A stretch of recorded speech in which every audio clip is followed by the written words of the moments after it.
When we got to Japan, they said we were guests of the emperor, and they treated us worse than animals. The worst thing that happened to Americans is not having any advance warning about the Japanese. Within 3 or 4 weeks, the stench of death was so bad that you couldn't get away from it. 15,000 Americans approximately, round figure. 45,000 Filipinos. There were 3,000 Americans killed on this march. And at Camp O'Donnell, another 2,500 died as a result of the march. And the final tally of coming home, only 4,000 came home. And if you fell down on the march, they bayoneted you or killed you. If you touched another person they would consider that they were getting weak or something, they'd kill both of you. And I tried to tell all the guys, look, take it, and take it, and don't show any resistance whatsoever, and you'll be better off. Any American that tried to buddy up to a Japanese and make friends with him, well, no, that didn't work.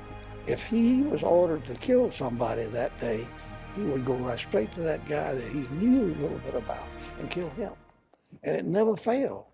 They had already told us that we was going to be shot the minute the Americans landed on their homeland. The interpreter came to us and said that the Americans had dropped a gigantic bomb, said it destroyed a whole city, Hiroshima, killed everybody in it.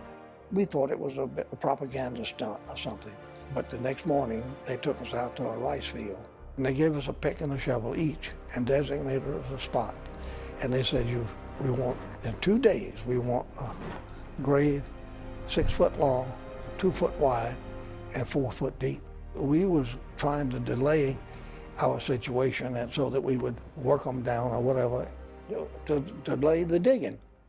So in 2 days, when we were supposed to have that thing done, we didn't know what, none of us had over 15 inches. So we were told that the American B-29 had dropped 30 of the 2,000-pound bomb.